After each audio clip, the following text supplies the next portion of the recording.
नमस्कार विद्यार्थी मित्रांनो, मी प्राध्यापक डॉक्टर आनंद शिंदे, लक्ष्मीबाई भाऊराव पाटील महिला महाविद्यालय सोलापूर.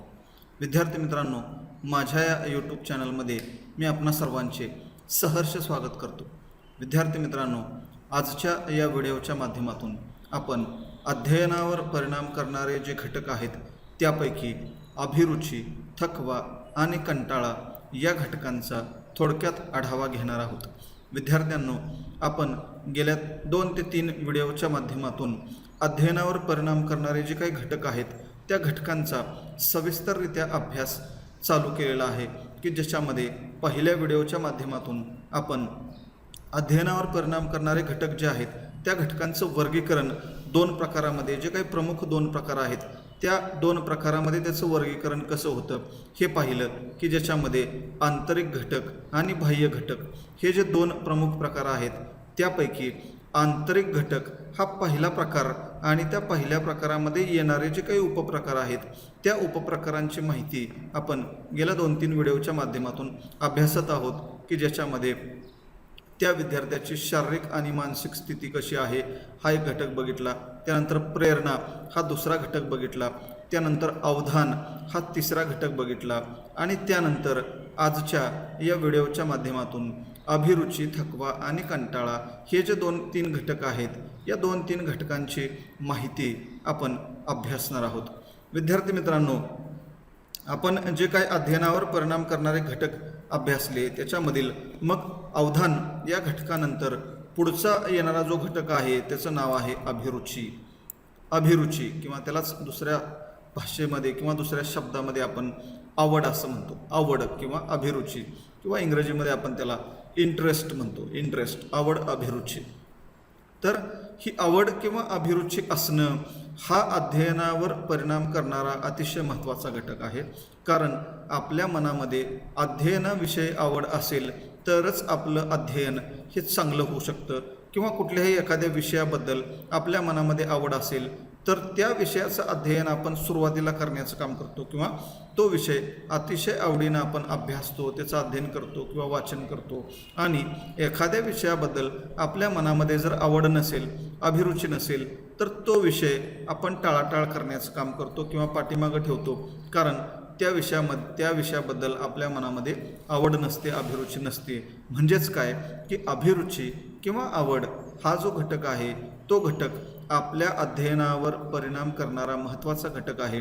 कारण जर आपल्या मनामध्ये आवड असेल तरच त्याचा अनुकूल परिणाम आपल्या अध्ययनावर होतो आणि जर आवड आपल्या मनामध्ये नसेल तर त्याचा प्रतिकूल परिणाम अध्ययनावर होत असलेला आपल्याला दिसून येईल. तर हा अभिरुची हा जो घटक आहे हा घटक कशा पद्धतीनं अध्ययनावर परिणाम करतो ते आता आपण बघूया. तर अभिरुचीचा अर्थ जर आपण बघितला तर या ठिकाणी एक अर्थ दिला आहे बघा, व्याख्या दिली आहे की व्यक्ती, वस्तू, घटना किंवा कल्पना याविषयी मनामध्ये असलेली आवड म्हणजे अभिरुची होय. म्हणजे कुठलीही व्यक्ती असेल, वस्तू असेल, घटना असेल, कल्पना असेल, पदार्थ असेल, प्रसंग असेल, या कुठल्याही एखाद्या व्यक्ती, वस्तूविषयी किंवा बाबीविषयी मनामध्ये असलेली आवड म्हणजे अभिरुची असा थोडक्यात त्याचा अर्थ आहे. मग ती एखादी व्यक्ती पण असू शकते, एखादी वस्तू पण असू शकते, घटना असू शकते, प्रसंग असू शकतो, कल्पना असू शकते, एखादा पदार्थ असू शकतो. तर त्याविषयी आपल्या मनामध्ये जर आवड असेल तर त्या गोष्टीला किंवा त्या प्रक्रियेला आपण अभिरुची असं म्हणतो. म्हणजेच उदाहरणार्थ समजा आपल्याला जर क्रिकेट खेळायला आवडत असेल तर आपण क्रिकेट खेळण्यामध्ये दिवसभर घालवतो. म्हणजे उन्हाळ्याची सुट्टी लागलेली असेल, दिवाळीची सुट्टी लागलेली असेल तर आपण त्या क्रिकेटमध्ये तासनतास घालवतो तरीसुद्धा आपल्याला त्याचं काहीही वाटत नाही किंवा कितीही वेळ गेला तरी ती अभिरुची, ती आवड आपली तिथं टिकून राहते. कारण त्या खेळाविषयी आपल्या मनामध्ये फार मोठ्या प्रमाणामध्ये आवड निर्माण झालेली असते. किंवा समजा एखाद्या व्यक्तीला पुस्तक वाचनाची आवड असेल, म्हणजे वाचनाची जर आवड असेल तर ती व्यक्ती सकाळपासून संध्याकाळपर्यंत किंवा 2-2 तास, 4-4 तास, 5-5 तास कितीही काळ एखादं पुस्तक हातात घेतल्यानंतर कदाचित ते पुस्तक संपल्याशिवाय किंवा अर्ध पुस्तक संपल्याशिवाय ती उठतच नाही. का तर त्या व्यक्तीच्या मनामध्ये वाचनाविषयी आवड निर्माण झालेली असते. अशा पद्धतीनं कुठलीही गोष्ट असेल, मग एखादी व्यक्ती असेल, मग ती व्यक्ती स्त्री असेल किंवा पुरुष असेल, जर आपल्याला ती एखादी व्यक्ती आवडत असेल तर त्या व्यक्तीसाठी आपण कितीही काळ वेळ द्यायला तयार असतो. किंवा एखादा पदार्थ असेल, मग तो पदार्थ तिखट असेल, गोड असेल, आपल्याला जर एकदा तो पदार्थ आवडला तर तो वारंवार आपण खाण्याचा प्रयत्न करत असतो. म्हणजेच काय, किंवा सिनेमाच्या बाबतीतही तसंच आहे, गाण्याच्या बाबतीत देखील तसंच आहे.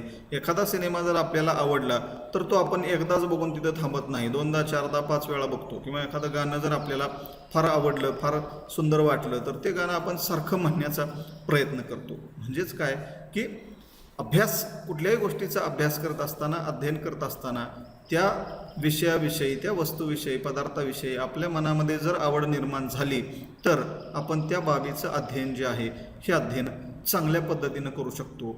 आवड जर नसेल तर मात्र मग त्याचा वाईट परिणाम किंवा प्रतिकूल परिणाम त्या गोष्टीवर होत असलेला आपल्याला दिसून येईल. आता ही जी अभिरुची किंवा आवड आहे याचे एकूण साधारणपणे 2 प्रकार पडतात. एक म्हणजे नैसर्गिक अभिरुची आणि दुसरी आहे संपादित अभिरुची.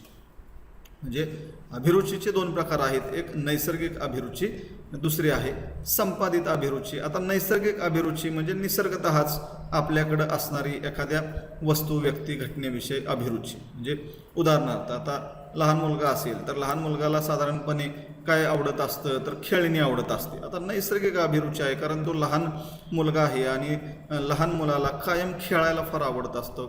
त्याच्याबरोबर आपण खेळावं, बागडावं असं त्याला वाटत असतं. म्हणजे खेळाच्या विषयी त्याला प्रचंड आवड असते आणि कुठल्याही प्रकारचं खेळणं तुम्ही, मग त्याला छोटा असू द्या, मोठा असू द्या, कुठल्याही प्रकारची खेळणी तुम्ही त्याला आणून द्या, लगेच त्याला फार आनंद होतो. कारण त्याची खेळण्याविषयीची एक प्रकारची आवड निर्माण झालेली असते. किंवा खाण्याविषयी जर असेल तर गोड पदार्थ त्यांना फार आवडत असतात. कुठलाही गोड पदार्थ तुम्ही त्याला खायला द्या, तो फार आवडीनं तो खात असतो. म्हणजे ही एक प्रकारची नैसर्गिक अभिरुची आहे. निसर्गतःच त्या व्यक्तीमध्ये ती अभिरुची निर्माण झालेली असते. किंवा कुमारावस्थेतील मुलांचा, मुलींचा जर आपण विचार केला तर विरुद्ध लिंगी आकर्षण असणं ही नैसर्गिक प्रक्रिया त्या कुमारावस्थेमध्ये आलेली असते. आणि त्यामुळं एखाद्या मुलाला एखादी सुंदर मुलगी आवडणं किंवा एखाद्या मुलीला एखादा सुंदर मुलगा आवडणं ही एक नैसर्गिक प्रक्रिया त्या अवस्थेमधली असते. म्हणजे कुमारावस्थेमध्ये जेव्हा तो मुलगा किंवा मुलगी जगत असते तेव्हा नैसर्गिकरित्या विरुद्ध लिंगी आकर्षणाकडे आपण खेचलं जातो आणि एखादा मुलगा किंवा मुलगी आवडणं ही एक प्रकारची नैसर्गिक बाब, नैसर्गिक अभिरुची त्या ठिकाणी त्या व्यक्तीमध्ये निर्माण झालेली असते. आणि दुसरा प्रकार आहे तो म्हणजे संपादित अभिरुची. म्हणजे एखाद्या वेळेस एखाद्या वस्तू, घटना, व्यक्तीविषयी आपल्या मनामध्ये जर आवड नसेल तरी देखील आपण ती आवड संपादित करू शकतो. म्हणजे संपादन करून सुद्धा आवड एखाद्या गोष्टीविषयी आपल्या मनामध्ये आपण निर्माण करू शकतो. म्हणजे मग असे जसं म्हणलं की एखाद्या व्यक्तीला वाचनाची फार आवड असते पण एखाद्या व्यक्तीला नसते. म्हणजे तिला वाटत नाही की आपण तासन बसून वाचावं. परंतु काही वेळेला अशी परिस्थिती येते की आपल्याला वाचन केल्याशिवाय, अभ्यास केल्याशिवाय पर्यायच नसतो आणि परीक्षा जवळ आल्यानंतर तर तो पर्याय आपल्याकडे उपलब्ध नसतो. आणि अशा वेळेस मग आपल्याला अभ्यास करण्याविषयीची जी काही आवड आहे ती आवड संपादित करावी लागते. काही काळासाठी का होईना पण ती अभिरुची आपल्याला काय करावी लागते, संपादित करावी लागते. कारण अभ्यास जर केला नाही तर आपल्याला नापास होण्याची भीती असते. म्हणून संपादित अभिरुची हा एक प्रकार आहे. किंवा एखादी भाजी आहे, ती भाजी आपल्याला जेवणामध्ये खाण्यास आवडतच नसते. मग ती मेथीची भाजी असेल किंवा कुठल्याही प्रकारची भाजी असेल, पण आई आपल्याला वारंवार सांगत असते की सर्व प्रकारच्या भाज्या आपण खाल्ल्या पाहिजेत. किंवा आवडत नाही म्हणजे काय, तू एकदा खाऊन तर बघ, त्याची चव तर बघ. आणि मग एखाद्या दिवशी आपण फार आग्रह केल्यानंतर ती वस्तू किंवा तो पदार्थ खाण्याचा प्रयत्न करतो, खातो आणि त्याची चव चांगली लागल्यानंतर मग आपल्याला वाटतं अरे चा उगाचच आपण इतका दिवस आवडत नाही असं करत होतो. मात्र त्याच्यानंतर मात्र कधी ती वस्तू आपण नाकारत नाही, आवडीनं खातो. म्हणजे मग त्या पदार्थाविषयी आवड आपल्या मनामध्ये निर्माण होते, संपादन करतो आपण ती आवड आणि मग ती आवड नंतर जोपासण्याचा आपण प्रयत्न करतो. म्हणजे अशा पद्धतीनं अभिरुची जी आहे ही अभिरुची 2 प्रकारची असते. एक निसर्गतः नैसर्गिकरित्या अभिरुची निर्माण झालेली असते आणि दुसरी आहे ती म्हणजे संपादित अभिरुची की ज्याचं आपण संपादन करू शकतो. त्यानंतर अभिरुची ही एक कायम प्रवृत्ती आहे. अभिरुची ही एक काय आहे, कायम प्रवृत्ती आहे. कारण एखाद्या व्यक्तीविषयी, वस्तूविषयी, घटनेविषयी, पदार्थाविषयी किंवा कल्पनेविषयी आपल्या मनामध्ये जर एकदा आवड निर्माण झाली तर ती कायमरित्या टिकाऊ असते. कायम टिकाऊ असते. म्हणजे एखाद्या व्यक्तीला जर गाणं म्हणायला आवडत असेल, त्याची जर आवड त्याच्या मनामध्ये निर्माण झाली, तर तो आयुष्यभर कधीही गाणं म्हणायला विसरत नाही किंवा गाणं गुणगुणायला विसरत नाही.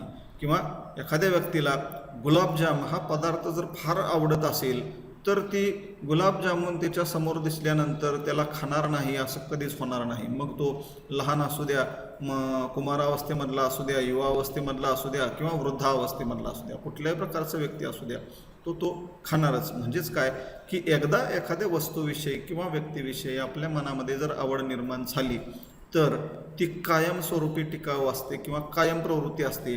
ती आवड शक्यतो आपली बदलत नाही, ती आवड कायमस्वरूपी टिकाऊ राहते. तसेच अभिरुची काय आहे? मनाची एक रचना देखील आहे. म्हणजे अभिरुची ही काय आहे? मनाची एक रचना आहे. म्हणजे मनामधून ती आवड आपली निर्माण झाली पाहिजे, अभिरुची निर्माण झाली पाहिजे, तरच ती काय होते? टिकाऊ स्वरूपाची राहते, अन्यथा ती टिकाऊ राहत नाही. म्हणजे आपल्याला मनाला वाटलं पाहिजे की ही वस्तू मला आवडते किंवा ही घटना मला आवडते, ही कल्पना मला आवडते, हा व्यक्ती मला आवडतो, हा पदार्थ मला आवडतो. मनातून वाटलं पाहिजे. मनातून जेव्हा आपल्याला वाटेल तेव्हाच त्या वस्तू व्यक्तीकडे आपण बघतो किंवा तो पदार्थ असेल तर चाखून घेण्याचा प्रयत्न करतो किंवा खाऊन बघण्याचा प्रयत्न करतो. मनाला वाटलं की अजिबात एखादी वस्तू मला आवडत नाही म्हटलं की त्या वस्तूकडं आपण ढोंकून देखील पाहत नाही. म्हणजेच काय की अभिरुची ही एक प्रकारची मनाची रचना पण आहे की मनामधून ती आवड निर्माण झाली पाहिजे.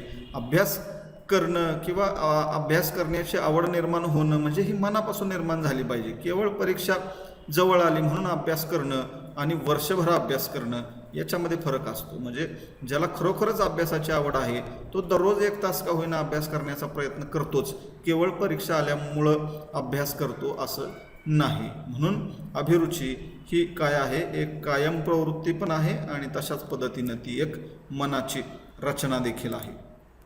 त्यानंतर अभिरुचीच्या संदर्भात आणखीन काही गोष्टी सांगता येऊ शकतात. ते म्हणजे अभिरुची ही अवधानाची जननी आहे. अभिरुची ही काय आहे? अवधानाची जननी आहे. म्हणजे अवधान म्हणजे काय हे आपण गेल्या व्हिडिओच्या माध्यमातून सविस्तररित्या अभ्यासलेलं आहे की एखाद्या वस्तूकडं, व्यक्तीकडं, पदार्थाकडं लक्ष देणे म्हणजे अवधान असं आपण त्याला म्हटलेलं होतं. आणि मग इथं काय म्हणलं की अभिरुची ही अवधानाची जननी आहे. म्हणजे एखाद्या वस्तूकडं, गोष्टीकडं, घटनेकडं, व्यक्तीकडं लक्ष जर आपलं खेचून घ्यायचं असेल तर त्यासाठी आपल्या मनामध्ये अभिरुची असली पाहिजे. अभिरुची असलीच पाहिजे. अभिरुची जर नसेल तर त्या गोष्टीकडं आपण अवधान देऊ शकत नाही किंवा लक्ष देऊ शकत नाही. म्हणजे एखादी वस्तू असेल, पदार्थ असेल किंवा व्यक्ती असेल, ती गोष्ट आपल्याला आवडत असेल तरच आपण त्या गोष्टीकडे लक्ष देतो, अन्यथा आवडत नसेल तर त्या गोष्टीकडे आपण लक्ष देऊ शकत नाही. म्हणून असं म्हणलं की अभिरुची ही काय आहे? अवधानाची जननी आहे, त्याची माता आहे. अभिरुची निर्माण झाली तरच आपलं अवधान टिकून राहतं किंवा एखाद्या गोष्टीकडे आपण लक्ष देतो, अन्यथा देऊ शकत नाही. त्यानंतर अध्ययनाशी अभिरुचीचा घनिष्ठ संबंध आहे. म्हणजे अध्ययन करण्याशी अभिरुचीचा अतिशय घनिष्ठ संबंध आहे. कारण अध्ययनाबद्दल आपल्या मनामध्ये आवड असली तरच आपण अध्ययन करू शकतो, अन्यथा अध्ययन किंवा अभ्यास देखील आपण करू शकणार नाही. म्हणजे मगाशी जसं म्हटलं की आवड अभ्यासाची आपल्या मनामध्ये असेल तर वर्षभर आपण अभ्यासामध्ये व्यग्र असतो, परंतु आपल्या मनामध्ये जर अभ्यास करण्याची आवडच नसेल तर मात्र आपण केवळ परीक्षार्थी बनतो. परीक्षा जवळ आल्यानंतरच अभ्यास करण्याचा प्रयत्न करतो, इतर वेळी आपण अभ्यास करण्याचा प्रयत्न करत नाही. म्हणजेच काय की अध्ययनाशी अभिरुचीचा अतिशय घनिष्ठ संबंध आहे. आपल्या मनामध्ये एखाद्या विषयाविषयी किंवा अभ्यासाविषयी, अध्ययनाविषयी आवड ही असलीच पाहिजे. जितकी जास्तीत जास्त आवड एखाद्या विषयाबद्दल किंवा अभ्यासाबद्दल निर्माण होईल तितका जास्तीत जास्त तो विषय आपण अभ्यास करण्याचा प्रयत्न करतो. आणि आवड किंवा अभिरुची नसेल तर मात्र आपण त्याच्याकडे लक्ष देत नाही किंवा अध्ययन करू शकत नाही. म्हणून अध्ययनाचा अभिरुचीशी अतिशय जवळचा संबंध असलेला आपल्याला दिसून येईल. आणि हा अभिरुचीचा अध्ययनाशी संबंध असल्यामुळंच एखादी गोष्ट आपण मनापासून करावीशी वाटते. म्हणजे अभिरुचीमुळं काय होतं की आपल्याला एखादी गोष्ट मनापासून करावीशी वाटते का, तर आपल्याला त्या वस्तूविषयी आपल्या मनामध्ये एक प्रकारची आवड निर्माण झालेली असते आणि आवड निर्माण झाल्यामुळं ती गोष्ट आपण मनापासून करतो. एखाद्या गोष्टीविषयी आपल्या मनामध्ये आवड नसेल तर ती आपल्याला कितीही कुणी सांगितलं तरी ती आपण करण्याचा प्रयत्न करत नाही, किंवा केलीच तर बळजबरी म्हणून, किंवा एखाद्यानं आपल्याला बळजबरीनं करायला लावली म्हणून करतो. मनापासून आपण ती गोष्ट करत नाही. मात्र एखाद्या गोष्टीविषयी आपल्या मनामध्ये जर आवड निर्माण झालेली असेल, अभिरुची असेल, तर मात्र ती गोष्ट आपण मनापासून करण्याचा प्रयत्न करतो. म्हणजे इथं 2 उदाहरणं दिली आहेत बघा. उदाहरणार्थ क्रिकेट खेळाची आवड असणे, म्हणजे एखाद्या मुलाच्या मुलीच्या मनामध्ये जर क्रिकेट खेळाविषयी जर प्रचंड आवड निर्माण झालेली असेल तर ती व्यक्ती काय करते की क्रिकेट खेळण्याचा तर प्रयत्न करतेच, मात्र क्रिकेट मग दुसरे जरी खेळत असतील तर त्याला बघत बसणार, किंवा टी व्हीवर क्रिकेटची मॅच लागलेली असेल आणि त्यातल्या त्यात भारत पाकिस्तानची मॅच लागलेली आहे म्हटल्यानंतर तो दिवसभर टी व्हीच्या समोरून उठणारच नाही. म्हणजे का, तर क्रिकेटची आवड प्रचंड त्याच्या मनामध्ये निर्माण झालेली असते आणि मग ती आवड तो क्रिकेट खेळण्यामधून, क्रिकेटचा खेळ पाहण्यामधून, किंवा क्रिकेटच्या विषयी जर कोणी चर्चा करत असेल तर त्या चर्चेमध्ये सुद्धा तो अतिशय उत्स्फूर्तपणे भाग घेतो.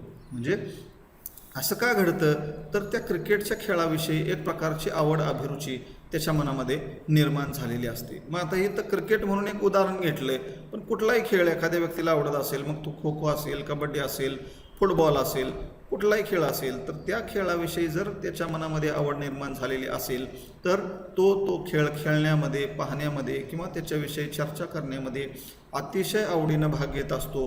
किंवा क्रिकेटच्या खेळाविषयी जर प्रचंड आवड निर्माण झाली किंवा त्याच्यातला एखादा खेळाडू जर आपल्याला आवडला तर मग त्यानं आत्तापर्यंत काय काय रेकॉर्ड केलेले आहेत, कशा पद्धतीने केलेले आहेत त्याचीसुद्धा आपण माहिती जमवतो, पेपरामधील त्याची कात्रणं कापून ठेवतो. म्हणजे अशा पद्धतीने सुद्धा कृती जी आहे ती कृती आपण करतो.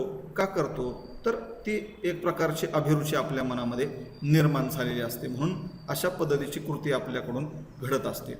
तसंच एखादा विषय आहे, त्या विषयाच्या संदर्भातली आवड जर आपल्या मनामध्ये निर्माण झालेली असेल तर तो विषय देखील आपण तितक्याच आवडीनं अभ्यासण्याचा प्रयत्न करत असतो. मग कुठलाही विषय असू द्या, तो मराठी असेल, हिंदी असेल, इंग्रजी असेल, इतिहास असेल, भूगोल असेल, गणित असेल, विज्ञान असेल, कुठलाही विषय असेल, एखाद्या विषयाच्या संदर्भात आपल्या मनामध्ये जर आवड निर्माण झाली तर त्या विषयाचा अभ्यास आपण अतिशय मनापासून करतो. नुसता अभ्यासच मनापासून करतो असं नाही, तर त्या विषयीच्या संदर्भात जे काही उपक्रम, ज्या काही ॲक्टिव्हिटी राबवले जात असतात त्या प्रत्येक उपक्रमामध्ये आपण सक्रिय सहभाग घेतो, उत्स्फूर्तपणे सहभाग घेतो. का, तर तो विषय आपल्या आवडीचा निर्माण झालेला असतो. म्हणजे समजा इतिहासासारखा विषय आहे आणि तो इतिहास विषय जर आपल्याला आवडत असेल तर त्या इतिहास विषयाच्या संदर्भात समजा त्या शाळेमध्ये एखादं इतिहास मंडळ स्थापन केलेलं असेल तर त्या इतिहास मंडळाचा आपण सभासद होण्याचा प्रयत्न करतो. नुसता सभासद होण्याचा प्रयत्न करत नाही तर सभासद म्हणून किंवा एखादा पदाधिकारी म्हणून त्या मंडळामध्ये अतिशय उत्स्फूर्तपणे काम करत असतो, कार्य करत असतो. मग एखादं कात्रणं कापून ते चिटकवण्याचं काम असेल, एखादं हस्तलिखित तयार करण्याचं काम असेल, एखादं पोस्टर तयार करण्याचं काम असेल, अशा अनेक जे काही उपक्रम त्या मंडळाच्या मार्फत चालवले जातात त्या प्रत्येक उपक्रमामध्ये आपण काय करत असतो, अतिशय उत्स्फूर्तपणे भाग घेत असतो. तशाच पद्धतीनं समजा इतिहास विभागाच्या वतीनं एखादी सहल आयोजित केली असेल, एखादी क्षेत्रभेट आयोजित केली असेल तर त्या स्थळाला भेटी देण्यामध्ये सुद्धा आपल्याला फार आनंद वाटतो किंवा अभिरुची वाटते आणि तिथंसुद्धा आपण जाण्याचा प्रयत्न करतो. का, तर त्या विषयाच्या संदर्भात एक प्रकारची आवड आपल्या मनामध्ये निर्माण झालेली असते आणि त्यामुळं तो विषय आपण अतिशय चांगल्या प्रकारे अभ्यासण्याचा प्रयत्न करत असतो. म्हणजेच काय की अभिरुची जी आहे ही अभिरुची अशा पद्धतीनं अध्ययनावर परिणाम करणारा एक महत्त्वाचा घटक आहे. ज्या विषयाबद्दल आपल्या मनामध्ये अभिरुची निर्माण झालेली असते तो विषय आपण अतिशय चांगल्या पद्धतीनं अभ्यासतो, म्हणजेच त्याचा परिणाम चांगला होतो. आणि एखादा विषय जर आपल्याला आवडत नसेल, अध्ययनासंदर्भात, अभ्यासासंदर्भात आवडच नसेल तर मात्र त्याचा प्रतिकूल परिणाम त्या अभ्यासावर, अध्ययनावर झालेला आपल्याला दिसून येतो. आता या अभिरुचीचं शैक्षणिक महत्त्व काय आहे ते आता आपण बघूया. तर अभिरुचीचा आपण जर विचार केला तर अभिरुचीचं शैक्षणिक महत्त्व काय आहे, तर आतापर्यंत आपण बघितलं की अध्ययनाचा अवधान आणि अभिरुचीशी किती घनिष्ठ संबंध आहे. म्हणजे अवधान आणि अभिरुची या दोन बाबींचा अतिशय घनिष्ठ संबंध आहे आणि अवधान, अभिरुची आणि अध्ययन या तिघांचा तर अतिशय घनिष्ठ संबंध आहे. कारण अध्ययन आणि अध्यापन ह्या सापेक्ष प्रक्रिया असलेल्या दिसून येतील किंवा त्यांचा परस्परांशी अतिशय जवळचा संबंध आहे. एकमेकांवर त्या प्रक्रिया परिणाम करतात. अध्यापन चांगलं झालं तर अध्ययनसुद्धा चांगलं होतं, अध्यापन वाईट झालं तर अध्ययनसुद्धा वाईट होतं. म्हणजेच काय की अध्ययन आणि अध्यापन या एकमेकाशी रिलेटेड असल्यामुळं शिक्षकानं काय केलं पाहिजे की आपल्या अध्यापनातून विद्यार्थ्यांची विषयाबद्दल अभिरुची वाढवली पाहिजे. म्हणजे ज्याही विषयाचा तो शिक्षक असेल त्या विषयाच्या संदर्भात विद्यार्थ्यांच्या मनामध्ये आवड निर्माण करण्याचं काम कोणाचं आहे, त्या शिक्षकाचं आहे. मग विषय मी म्हटलं की कोणता असू द्या, मराठी, हिंदी, इंग्लिश, इतिहास, भूगोल आणि मॅथ्स किंवा सायन्स, कुठलाही विषय असू द्या, त्या विषयाच्या अध्यापनातून त्या शिक्षकाचं काम काय आहे की आपला विषय विद्यार्थ्यांना कशा प्रकारे आवडेल हे त्यानं बघितलं पाहिजे आणि विद्यार्थ्यांची त्या विषयाबद्दलची अभिरुची वाढवली पाहिजे. म्हणजे एकदा का अभिरुची विद्यार्थ्यांच्या मनामध्ये त्या विषयाच्या संदर्भात निर्माण झाली की त्या विषयाचं अध्ययन विद्यार्थी अतिशय आवडीनं करतील आणि त्याला त्या अध्ययनावर त्याचा सकारात्मक परिणाम घडून येईल किंवा अनुकूल परिणाम घडून येईल. आणि मग ही अभिरुची जर त्याला निर्माण करायची असेल तर त्यासाठी त्यानं वेगवेगळ्या कृती देखील करणं गरजेचं आहे. उदाहरणार्थ मग आपला विषय शिकवत असताना त्यानं अनेक प्रकारची शैक्षणिक साधनं वापरली पाहिजेत.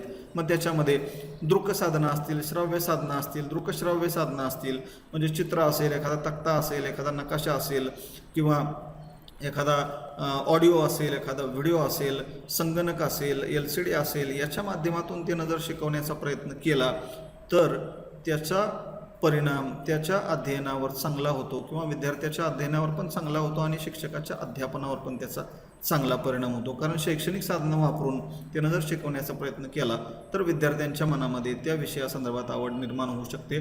त्यानंतर वेगवेगळ्या प्रकारचे अभ्यासेतर उपक्रम त्यानं आपल्या विषयाच्या संदर्भात राबवले पाहिजे. मग एखादी वक्तृत्व स्पर्धा असेल, निबंध स्पर्धा असेल, चित्र काढण्याची स्पर्धा असेल, पोस्टर काढण्याची स्पर्धा असेल, रांगोळी काढण्याची स्पर्धा असेल, वेगवेगळ्या प्रकारचे उपक्रम आहेत. चर्चा असेल, वादविवाद असेल किंवा सहल असेल, यासारखे अनेक उपक्रम जे आहेत हे उपक्रम त्यानं राबवले पाहिजे. किंवा मगाशी मी जसं म्हणलं की इतिहास मंडळ आहे, गणित मंडळ आहे, विज्ञान मंडळ आहे, असे अनेक प्रकारची मंडळं प्रत्येक विषयाची स्थापन करून त्याच्या माध्यमातून काही उपक्रम आपण जर राबवण्याचा प्रयत्न केला तर निश्चित त्या विषयाच्या संदर्भात अभिरुची विद्यार्थ्यांच्या मनामध्ये आपण निर्माण करू शकतो. आणि एकदा का अभिरुची निर्माण झाली की विद्यार्थ्याचं अध्ययन हे चांगलंच झाल्याशिवाय राहणार नाही. त्यानंतर अभिरुची आणि अवधान यांचा संबंध आपण पाहिला आणि त्यामुळं अभिरुची असेल तरच अवधान टिकून राहील. म्हणजे अवधान आणि अभिरुची यांचा किती घनिष्ठ संबंध आहे हे आपण बघितलेलं आहे. आणि मग त्याच्यावरून आपल्याला असं म्हणता येईल की एखाद्या गोष्टीविषयी अभिरुची असेल तरच अवधान आपलं टिकून राहू शकतं. आणि त्यामुळं शिक्षकाच्या अध्यापनाकडं जर विद्यार्थ्याचं अवधान टिकून राहावं असं वाटत असेल तर शिक्षकानं आपलं जे अध्यापन आहे हे अध्यापन अतिशय प्रभावी, परिणामकारक आणि सचेतन करण्याचा प्रयत्न केला पाहिजे. अध्यापनामध्ये जिवंतपणा आणण्याचा प्रयत्न केला पाहिजे. अनेक प्रकारच्या अध्यापन पद्धती, अनेक प्रकारची शैक्षणिक साधनं, अनेक प्रकारचे उपक्रम राबवून तो आपला विषय विद्यार्थ्यांच्या समोर शिकवला पाहिजे की जेणेकरून विद्यार्थ्यांच्या मनामध्ये त्याची अभिरुची निर्माण होईल. आणि एकदा का अभिरुची निर्माण झाली की त्या विषयाच्या संदर्भात तो अवधान खेचल्याशिवाय राहणार नाही किंवा अध्यापनाकडे देखील त्या विद्यार्थ्यांचं अवधान टिकून राहील. आणि अवधान टिकून राहिलं की आपोआप त्याचा चांगला परिणाम त्याच्या अध्ययनावर झाल्याशिवाय राहणार नाही. काही वेळेला अध्ययनामध्ये अभिरुची निर्माण करावी लागते. म्हणजे बऱ्याच वेळेला एखाद्या विषयाच्या संदर्भात त्या विद्यार्थ्यांच्या मनामध्ये अभिरुची असतेच असं नाही, तर कधीकधी ती अभिरुची आपल्याला निर्माणसुद्धा करावी लागते. आणि मग अवधान टिकवून ठेवण्यासाठी किंवा विद्यार्थ्यांच्या मनामध्ये अभिरुची निर्माण करण्यासाठी शिक्षकाचं अध्यापन हे अतिशय चांगलं होणं गरजेचं आहे. अध्यापन जर कंटाळवाणी झालं तर मात्र त्या विद्यार्थ्याला त्या विषयाच्या संदर्भात अभिरुची निर्माण होऊ शकणार नाही. म्हणून अध्यापन कंटाळवाणं होणार नाही याची दक्षता शिक्षकानं कायम घेतली पाहिजे.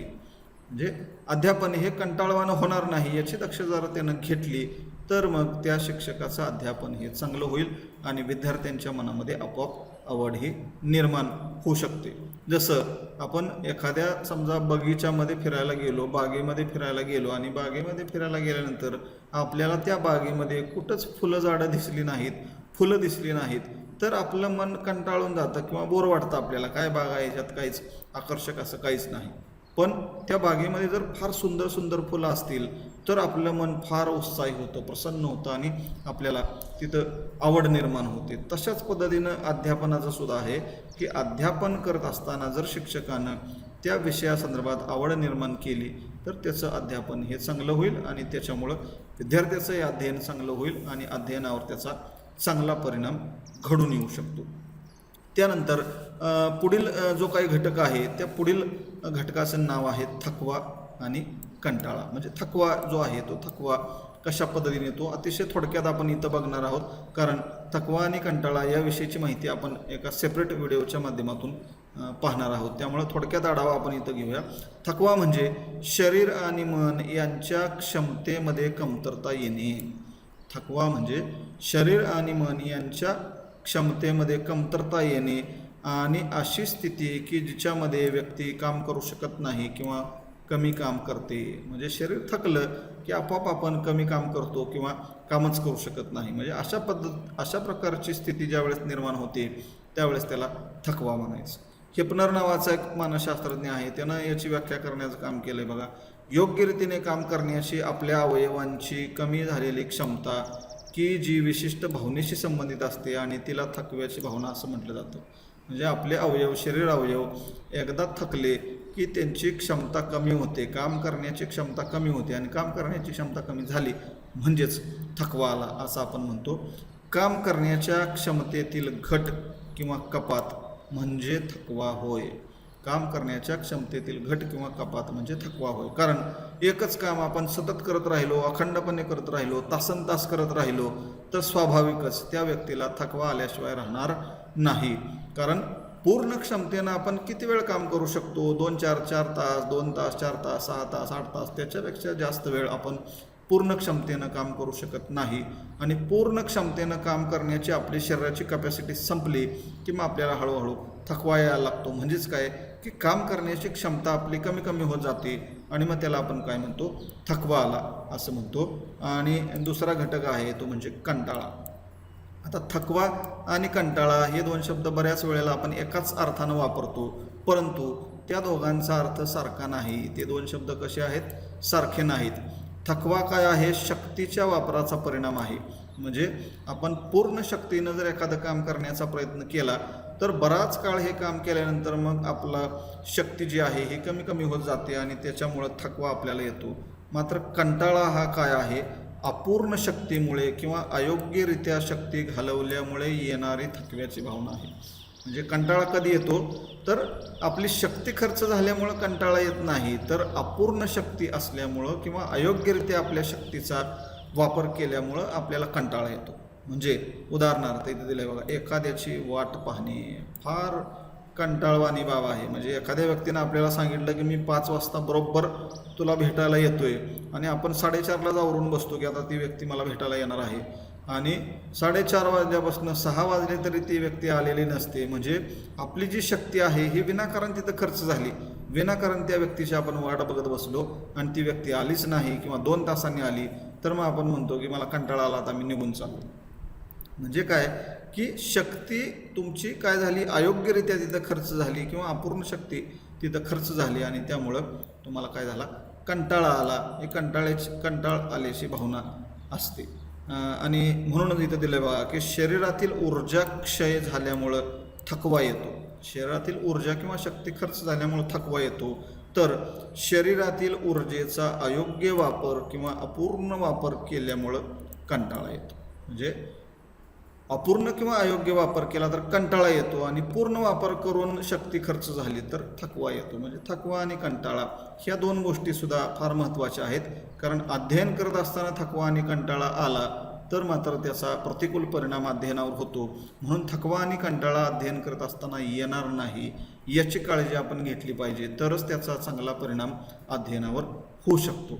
तर विद्यार्थी मित्रांनो, अशा प्रकारे आजच्या या व्हिडिओच्या माध्यमातून आपण अध्ययनावर परिणाम करणारे 3 घटक बघितले. एक म्हणजे अभिरुची, की जिचा अतिशय सविस्तररित्या आपण अभ्यास केला. दुसरा थकवा आणि कंटाळा, ह्या 2 घटकांचा आपण थोडक्यात आढावा घेतला आहे. कारण थकवा आणि कंटाळा या घटकाचा आपण सविस्तर आढावा पुढील एका सेपरेट व्हिडिओच्या माध्यमातून घेणार आहोत. त्यामुळं थकवा आणि कंटाळा ह्या गोष्टी आपण इथं थोडक्यात संपवलेल्या आहेत. तर अशा पद्धतीनं अध्ययनावर परिणाम करणारे जे काही घटक आहेत त्या आंतरिक घटकांमधील 5 घटकांचा अभ्यास आपण या ठिकाणी केलेला आहे. राहिलेले जे काही घटक आहेत या घटकांचा अभ्यास आपण पुढील व्हिडिओच्या माध्यमातून करणार आहोत. विद्यार्थी मित्रांनो, हा व्हिडिओ तुम्हाला जर आवडला असेल तर याला लाईक आणि शेअर करायला विसरू नका. धन्यवाद.